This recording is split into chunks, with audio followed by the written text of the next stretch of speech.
One, two, three.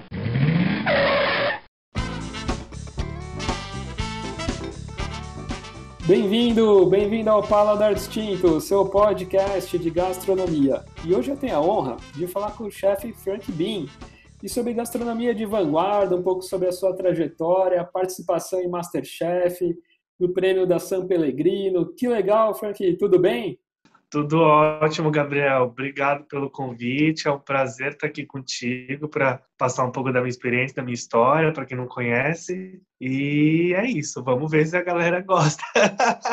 Poxa, vai ser fantástico aí conhecer a sua história aí. E conta um pouquinho, Frank, como começou na gastronomia, isso já desde família, desde pequeno, como que tornou aí a paixão? Na época que eu comecei a despertar o interesse em cozinha, não existiam esses programas que existem hoje e tal, que acho que dá um gás maior na pessoa, né? Tipo, pronto, vou fazer isso. Acho que é mais objetivo. A pessoa, hoje em dia, ela gostar de gastronomia. Na minha época, não. Eu sempre falo que eu comecei a gostar de gastronomia mesmo antes de saber que se chamava gastronomia e que era gastronomia, enfim. Eu sou neto de pescadores, né? Então, eu sempre tive meu avô ali ia pescar, trazia todos os peixes e frutos do mar para casa, para minha avó tratar eles, limpar, e ele saía para vender.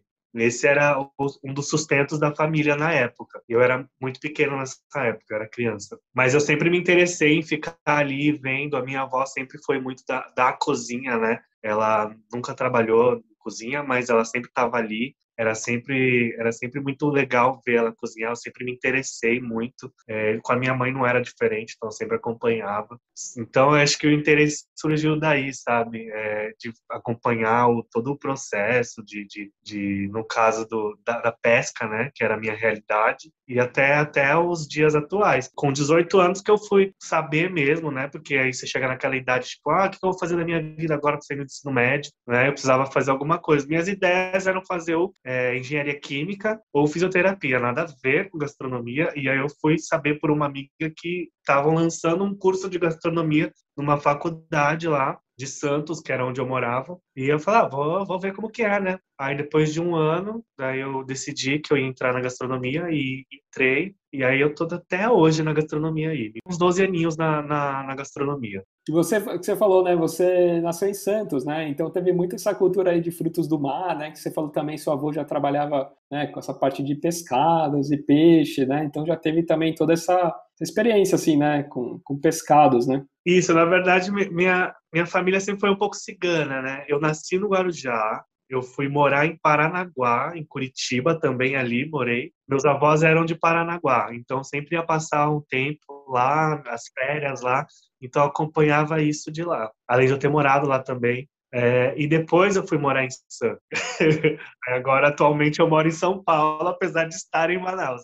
Bastante locais, né? Isso é bacana. Diversas culturas, né? Então também pegou um pouco a cultura do sul, tal. Isso é bem bacana. Pra gente que é cozinheiro, acho que é muito importante viajar, conhecer cultura nova, ingrediente novo. Acho que a gastronomia não é uma coisa muito prática, né? Não é uma coisa... Você pode aprender na teoria, mas acho que é difícil algumas coisas você executar se baseando somente na teoria, né? Você precisa conhecer de perto muitas coisas. E na faculdade, assim, Frank, você gosta mais assim da parte doce, a parte mais salgada? Na faculdade se vê um pouco de tudo, né? Mas tem alguma parte assim que se dedica ou fala assim, poxa, você quer agora alguns cursos assim de especialização em tal gastronomia ou tal tipo de prato, né? Gabriel, eu entrei na faculdade sem saber fritar um ovo, né? Olha. Então eu não sabia muito, eu não sabia nem onde era a minha frente quando eu entrei na faculdade. A faculdade serve muitas vezes para a galera se encontrar, né? Eu vou para esse caminho, vou trabalhar com cozinha francesa, vou trabalhar com confeitaria. Eu terminei a faculdade sem saber para onde eu ia. Mas eu sempre me interessei bastante por cozinha brasileira. A gente aprende um pouco de cada cozinha lá, né?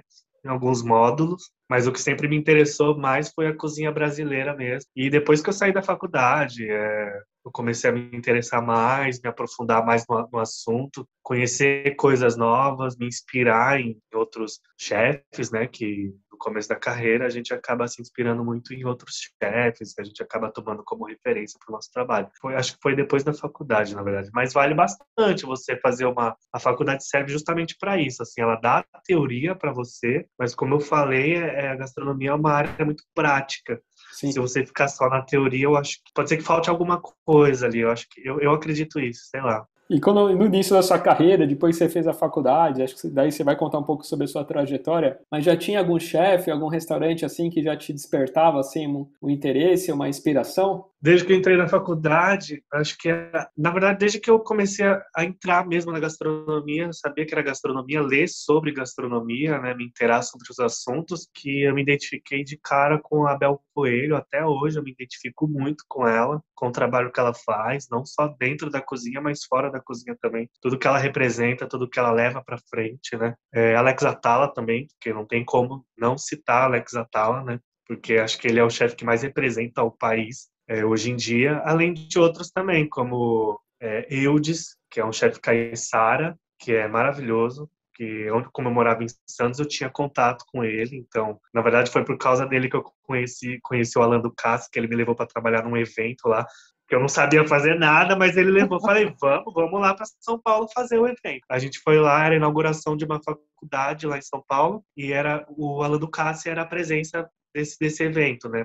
Que era o método de ensino, se eu não me engano. E aí ele apareceu lá, eu desacreditei, nossa, que é uma lenda viva, né? Mas tem vários chefes brasileiros, assim, que eu me identifiquei e me identifico até hoje, né? Antigamente eu me inspirava bastante no trabalho, hoje em dia eu costumo falar que eu admiro bastante, porque você começa a ter uma identidade, né? E quando a gente se inspira, a gente acaba usando bastante coisas do trabalho desses chefes no nosso trabalho para criar uma identidade nossa. Que legal. E aí conta um pouco sobre a sua trajetória. Eu sei que você passou por diversos restaurantes, assim, um pouco do início da carreira, Frank. Isso. Aí eu comecei no Guarujá, né, no restaurante de praia. Acho que foi a prova de fogo ali, na verdade. Eu estava na faculdade ainda, então eu era estagiário, e foi alta temporada. E o restaurante era no calçadão. Então, imagina, o restaurante não ficava vazio nunca. E aí, uma pessoa normal talvez falava, nossa, eu não quero isso, pelo amor de Deus. Eu, muito pelo contrário, né? Falava, nossa, que legal. Eu quero voltar amanhã, com certeza. Amei isso, amei essa loucura, essa correria. Foi ali que eu comecei. Depois desse restaurante, eu fui para Santos, onde eu trabalhei num restaurante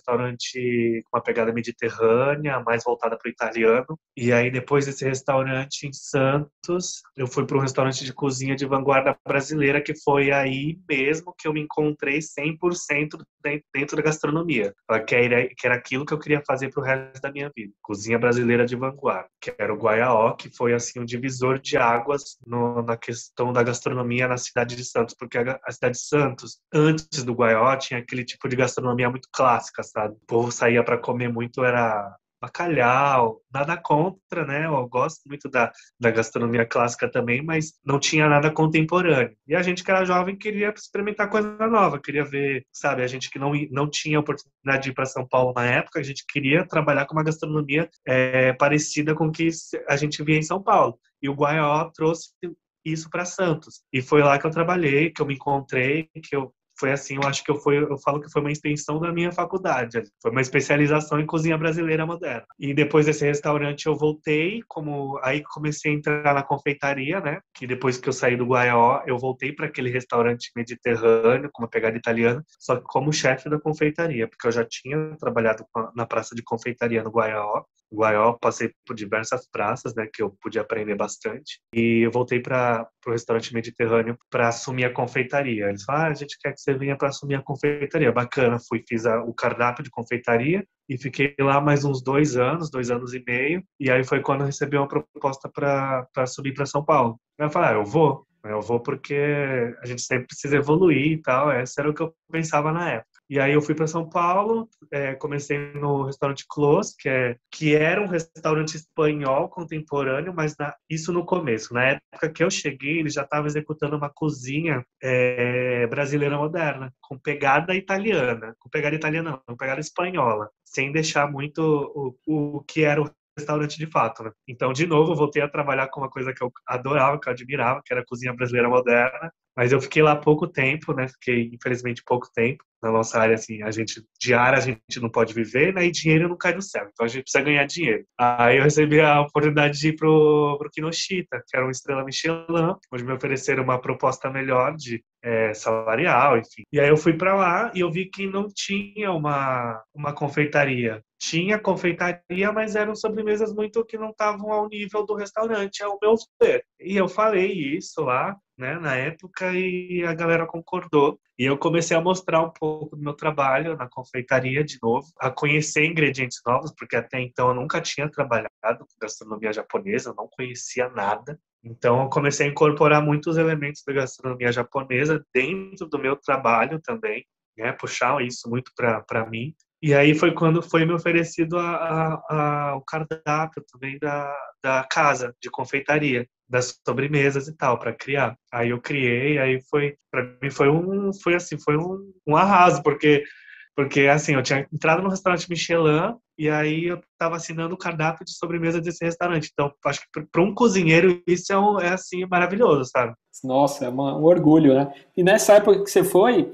se eu não me engano, o Murakami era o chefe? Infelizmente, quando eu cheguei, faziam poucos meses que o Murakami já tinha saído. Eu não conhecia o Murakami de fato. Mas muito do que os pratos dele ainda continuaram lá por um bom tempo. A equipe já estava bem consolidada também. Então a qualidade acabou não caindo, assim. Ô Frank, e né, você comentou um pouco da sua trajetória, né, um pouco lá dos restaurantes, né, que você passou por Santos, né, tudo que começou um pouco essa gastronomia mais moderna, depois você veio pro Close aqui em São Paulo e tal. E conta um pouco, assim, o que seria essa gastronomia, né, de vanguarda, gastronomia moderna brasileira? Conta um pouco aqui para os nossos ouvintes, né, o que seria um pouco disso? A gastronomia de vanguarda, na verdade, assim, você pega, traz uma nova roupagem, né? Traz uma nova interpretação, traz uma pegada mais moderna para aquilo que já existe na sua gastronomia, na sua cultura, sem descaracterizar o que aquela coisa o que aquela coisa tem de sabor. Eu falo, na verdade, isso de modo geral. A vanguarda não se aplica só à gastronomia, se aplica também, por exemplo, à moda, sabe? Então, é muito resgatar, na verdade. Eu sei que esse termo está um pouco, eu até brinco que esse termo está um pouco desgastado hoje em dia, que é desgaste, né? Desgaste afetivo. Eu até brinquei com o Lorenzato, porque tem muita gente usando isso sem saber como usa, infelizmente, hoje. Mas é resgatar mesmo o que está lá atrás, né? Trazer ingredientes. Um caso muito interessante é o caso da fruta do cambuci, que era uma fruta muito utilizada, né, antigamente, e ela parou, simplesmente sumiu do mapa, ninguém conhecia cambuci, a não ser quem tinha árvore de cambuci perto ou no sítio. E aí os chefes que trabalham com essa gastronomia mais de vanguarda, mais moderna, mais de resgate, conseguiram trazer o cambuci de volta, assim como outras frutas também na Mata Atlântica, né, no meu caso, como eu moro ali no Sudeste, e outros chefes do Brasil também, porque do Norte, do Sul, enfim, essas pessoas estão resgatando cada vez mais produtos que não eram valorizados, né, não eram utilizados, e aí o brasileiro começa a dar mais valor para aquilo que tem ali em volta dele. Então, a gastronomia de vanguarda traz muito isso, né? A gente que trabalha com gastronomia de vanguarda trazer ingredientes ou receitas ou métodos de cocção antigos para algo novo, né? Para apresentar para os clientes hoje em dia, numa roupagem moderna, numa apresentação diferenciada. Acredito que seja isso. Acho que eu consegui definir. Entendi. Nossa, você tá comentando do Cambuci. Eu trabalhava numa empresa que tinha um parque, né? Ali na Mata Atlântica, ali chamado Parque das Neblinas, né? Não sei se você conhece, eu já ouviu falar.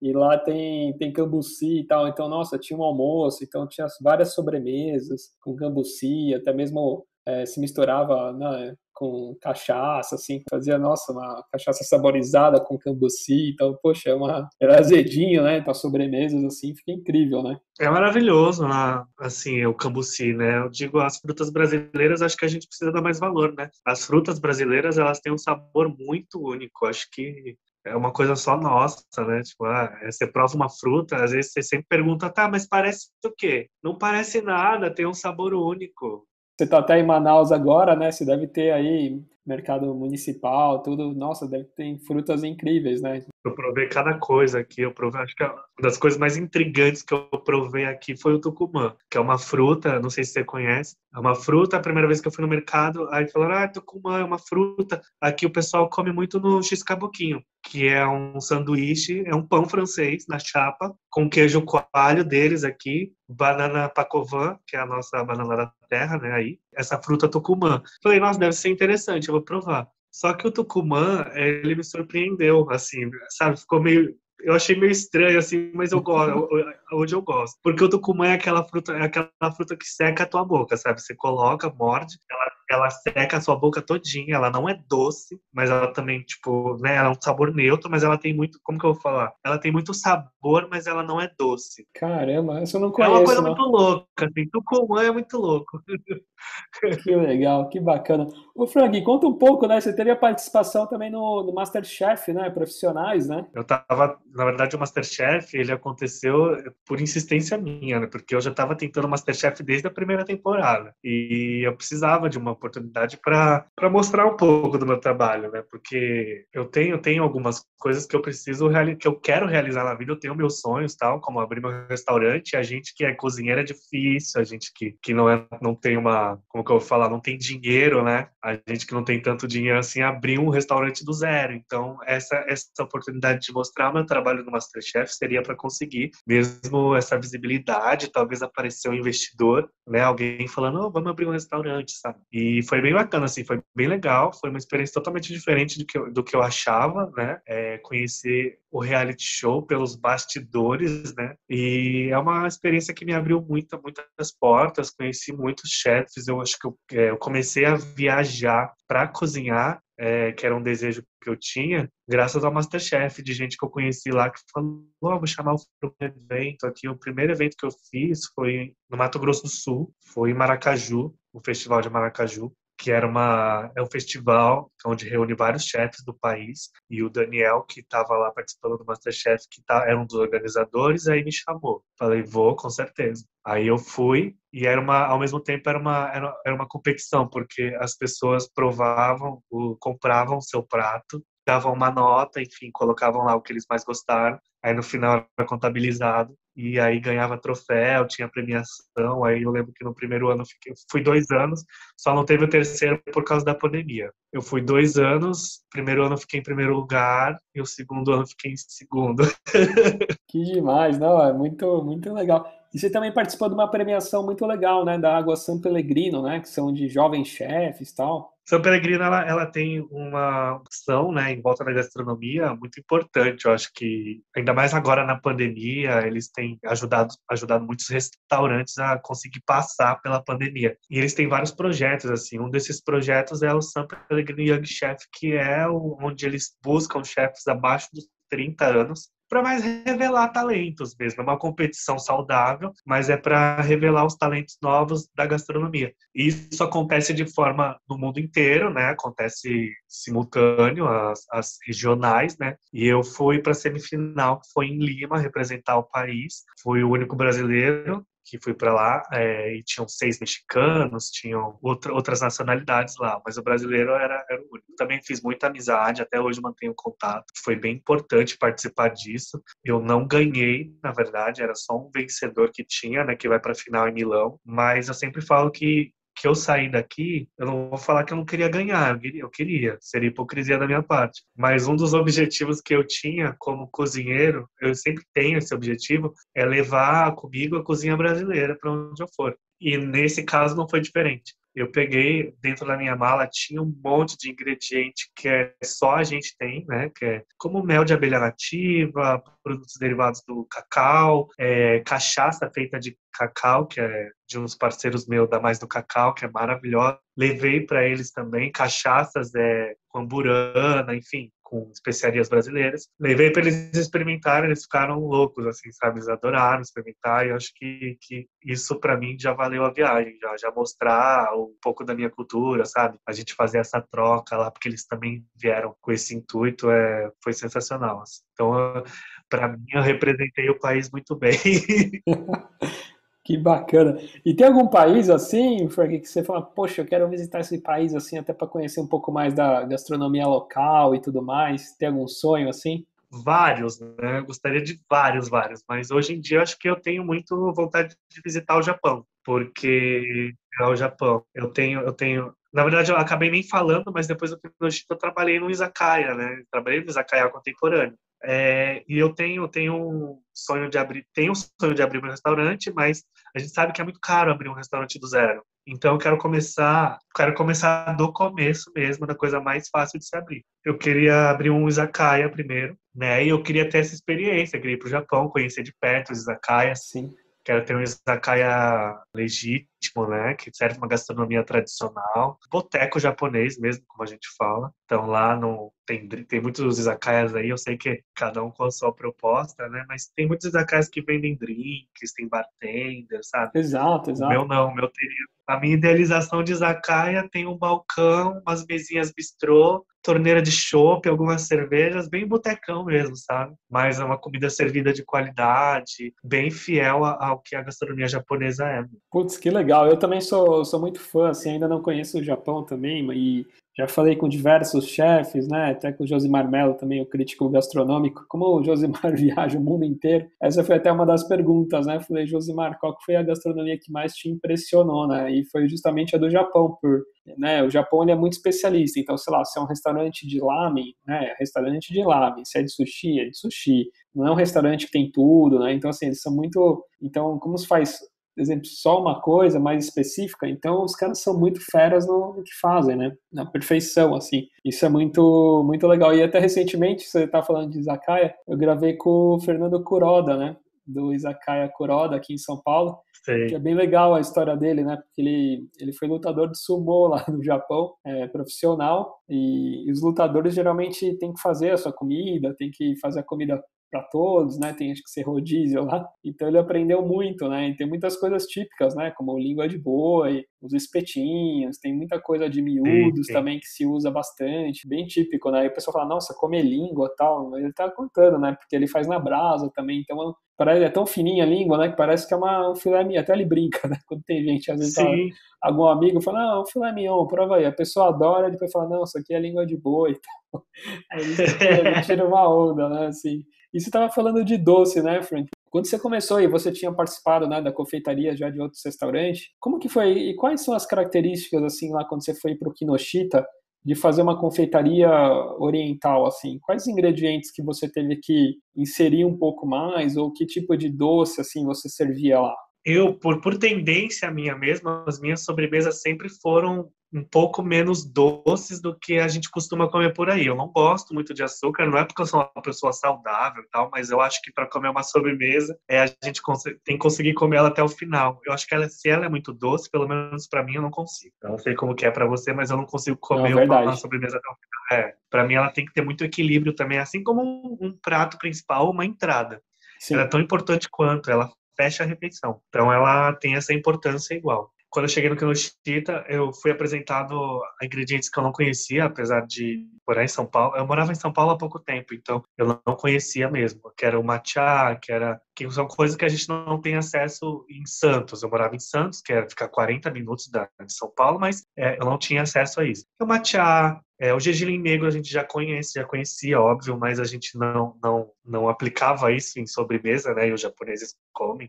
O azuki, o feijão, que eu também nunca tinha provado. O que mais que eu posso falar? O ume, que o ume é usado muito em sushi, que eu trouxe também para confeitaria. Essa é uma característica minha dentro da confeitaria. Eu gosto de usar coisas que normalmente não são usadas dentro da confeitaria. Tem até gente que brinca que é engraçado me ver criando uma sobremesa, porque para mim eu não vejo limite em ingrediente. Mas eu vejo assim, tem alguns ingredientes que não dá para usar, mas eu costumo usar legumes, que nem a ameixa fermentada, que é o caso do mê, que foi uma sobremesa que eu fiz do Outubro Rosa, que levava um sorvete de jabuticaba, algumas frutas vermelhas, o gergelim incorporado de forma diferente, como tuile, como um pão esponja. E eu acho que o que eu mais gostei de trabalhar foi o matcha, assim, sabe? O matcha acho que tem uma versatilidade muito grande. Sim. apesar de ser um pouco amargo, né, o matcha, eu gosto muito, né, desse ponto de amargo que o matcha tem, mas ali eu conseguia brincar muito, sabe? Deixar um pouquinho mais doce para equilibrar aqui com Sim. uma acidez, sabe? Deixar um pouquinho mais amargo, sabe, para dar um punch ali. Então era bem interessante. Foi muito legal trabalhar com Que os ingredientes bacana. japoneses, E assim. tem algum doce aí que é o seu mais preferido, assim, entre todos os tipos de gastronomia, assim, pelo mundo? Tem algum doce que você fala, poxa, sou viciado em tal doce? Eu gosto muito da confeitaria brasileira, mas como eu falei, eu não gosto de sobremesa muito doce. E a maioria das sobremesas brasileiras são doces, doces, doces, né? Porque você pega a nossa história, a cana-de-açúcar tá aí, né? Então eles usavam a rodo. Mas uma sobremesa que eu como de joelhos. E eu fico muito chateado quando eu como uma que fica muito, que é muito ruim ou que não surpreende, é o tiramisu. O tiramisu para mim é sensacional, sabe? Aquela a leveza do creme, a umidade das camadas, o café amarguinho junto com a bebida. Para mim é um casamento perfeito, é o tiramisu. É, o tiramisu bem feito mesmo é outra coisa, né? Com mascarpone, né? Não uns fakes aí, né? Mas acho que Sim, sim, nossa, pelo amor de cream cheese, né? Pelo amor de... o mascarpone que acho que dá a diferença aí, né? Assim, poxa, é muito bom, né? Assim, nossa, fica muito legal. E conta um pouco, o Frank, você tem também esse projeto, né? O Anga, né? Conta um pouco sobre esse seu projeto. Isso, o Anga, na verdade, é um projeto nômade, né? Um restaurante pop-up. Eu não sei se esse termo existe, mas é um termo que eu gosto de chamar. É um restaurante pop-up, que é um restaurante que acontece em qualquer lugar, ele pode aparecer em qualquer lugar. Acontece como um evento, como um jantar, como um menu degustação, enfim. E enquanto ele não vira um restaurante físico, que essa é a minha vontade de trabalhar a cozinha brasileira de vanguarda dentro dele, que é o que eu faço, enquanto ele não é um espaço físico, ele vai comigo para onde eu vou e eu sempre faço interpretações de pratos brasileiros, como o pato no tucupi, como gastronomia baiana, também me inspiro bastante. Tem um prato que eu faço camarão grelhado com purê de canjica branca, farofa de dendê e um piclezinho de tomate verde, sabe? Esse prato faz muito sucesso. Tem outro também que é super simples, mas que a galera gosta bastante, que é um creme de feijão preto, bem temperado com carne de porco, que lembra um pouco a feijoada no gosto, só que ele é bem lisinho, como eu vou falar, bem homogêneo, e acompanha um molho mais ácido de couve tostada e uma paçoca de carne seca. Então a galera gosta bastante de comer esse prato. Então essa é a pegada do Anga, sabe? Pegar aquelas coisas que eu falei da vanguarda e Sim, apresentar para os clientes. E eles super gostam. que A legal. experiência deles, pelo menos, feedback é bem interessante. E o que eu vejo também muito assim nessa gastronomia de vanguarda, essa gastronomia mais moderna assim, é a aplicação não só assim, lógico, do prato, mas toda a ambientação, né? Acho que desde também do prato em si, né? Da cerâmica, não sei, o tipo de prata. Isso muda muito a apresentação, né? Da comida e do prato que você quer mostrar, né? A gastronomia de vanguarda, ela não se prende apenas no prato, né? No que está na receita, no que está sendo pratado ali, mas vai também além, como onde é servido, também o ambiente, a música, a decoração, o tipo de serviço, sabe? Porque às vezes pode ser eu quero fazer que nem eu tinha um chefe o do Guaiol, o Andréan, que é ele que fazia essa gastronomia moderna, ele tinha um prato que a gente estava testando, que era ele queria trazer o churrasquinho de praia, sabe aquele queijo coalho Sim, que sim. passa na praia? Ele queria trazer isso com uma nova versão. Então, ele tinha uma churrasqueirinha, né, onde ele queria colocar o queijo coalho tostado em cima, e embaixo, para simbolizar o carvão, ele queria fazer uma mandioca cozida na tinta de lula e depois frita. Ela fica com aspecto de carvão, assim. Então é uma coisa bem louca, sabe? E também é brincar também com os sentidos do cliente, né? É interessante isso. E também a quantidade da comida, assim, as porções também são diferentes, né? Às vezes tem todo esse lance, né? Não é só é um conjunto, né? Essa gastronomia mais moderna, assim, sabe? Mas de vanguarda é um pouco disso, né? Como se apresenta, que você Isso. falou, também as quantidades um pouco mais reduzidas, um pouco mais apresentação, então tem tudo isso também, né? Sim, isso veio bastante, a gente herdou a cozinha de vanguarda herdou isso bastante da Nouvelle Cuisine, né? Isso veio lá da Nouvelle Cuisine, que antes da Nouvelle era servido aqueles mesões com travessas enormes, com muita fartura de comida, que as pessoas ficavam empapuçadas. E depois, quando teve a revolução na cozinha, né, que teve aí virou a Nouvelle, as porções foram mais reduzidas, se atentou mais ao equilíbrio dos sabores do prato, e aí também surgiram os menus degustação, que aí diminuíram mais ainda as porções para que os clientes conseguiriam comer um menu degustação inteiro de 10 pratos, 15 pratos, sem sair rolando, né, sem sair mal do estômago. Ela fala, tô muito cheio, sabe, aquela comida que faz mal. Então, hoje em dia, a gastronomia funciona desse jeito, a questão de vanguarda, né, a gastronomia moderna. Poxa, que legal, que bacana. Ô, Frank, você também tem um Instagram, né, que chama Brazilian Chefs, né? Isso. Esse Instagram aí, ele nasceu da pandemia, né? Acho que muita gente teve vários filhos aí na pandemia. O meu foi esse Instagram aí. O meu foi o Brazilian Chefs. Eu, como cozinheiro, né, eu sei que é difícil a gente ter um reconhecimento na área. A gente sabe o quão é difícil você ter uma notoriedade no trabalho que você faz. E eu comecei a pensar isso na pandemia, isso começou a ficar na minha cabeça. Eu falei, vou fazer um Instagram para dar oportunidade para as pessoas que têm um trabalho bom, né, para aparecer, para servir como uma vitrine do trabalho brasileiro também para outros Instagrams de fora. Tem muita gente, hoje o Instagram, ele está com quase 17K e tem muita gente brasileira que segue, óbvio, porque é o Instagram daqui, mas tem muita gente também de fora seguindo e conhecendo o trabalho de chefes brasileiros. Tem muitos chefes também que se conheceram ali, que a gente vê que formaram uma aliança, uma parceria, e é muito legal isso, sabe? Porque cada vez que a gente posta, a gente recebe uma mensagem, e uma das melhores mensagens que eu pude receber foi que, assim, você não sabe o que você está fazendo pela gastronomia brasileira. É muito bom isso que você está fazendo. E eu sempre falo, assim, eu sei o que é, eu não tenho noção, mas eu entendo como que é, porque eu sou cozinheiro. Eu me ponho nesse lugar também, sabe?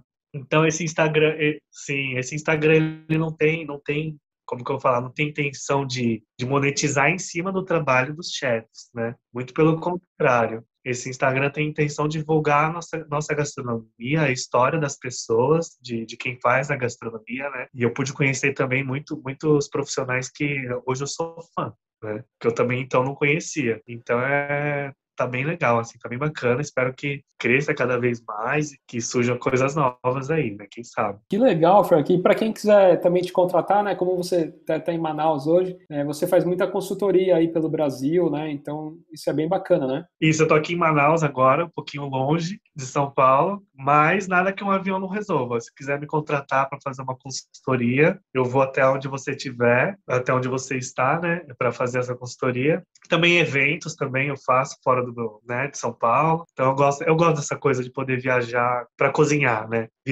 Não viajar é óbvio que viajar de férias é gostoso também, mas viajar para cozinhar também é sensacional, assim. É muito interessante você levar o que você sabe, o que você gosta de fazer para outras pessoas, sabe? Essa troca de experiência é muito Aham. legal, né? Que bacana. Poxa, bacana, viu? Eu queria te agradecer, viu, Frank, pela oportunidade, né? Obrigado aí, te parabenizar aí pelo trabalho aí fantástico aí que você faz também. Muito bacana, viu? Eu que agradeço, Gabriel, de verdade, pela oportunidade de aparecer aqui, de poder contar um pouco da minha história. Eu gosto bastante, na verdade. Eu acho que é isso, a gente tem que trocar as figurinhas, passa a minha história para frente, você passa a sua história, é isso. Acho que as relações humanas se baseiam nisso. De verdade, muito obrigado pela oportunidade de aparecer. E quem quiser seguir lá no Instagram, o Gabriel vai colocar aí o arroba, mas é arroba o FrankB. É isso aí, vou colocar assim, vou marcar lá. Legal, obrigado, viu, Frank? Um abraço.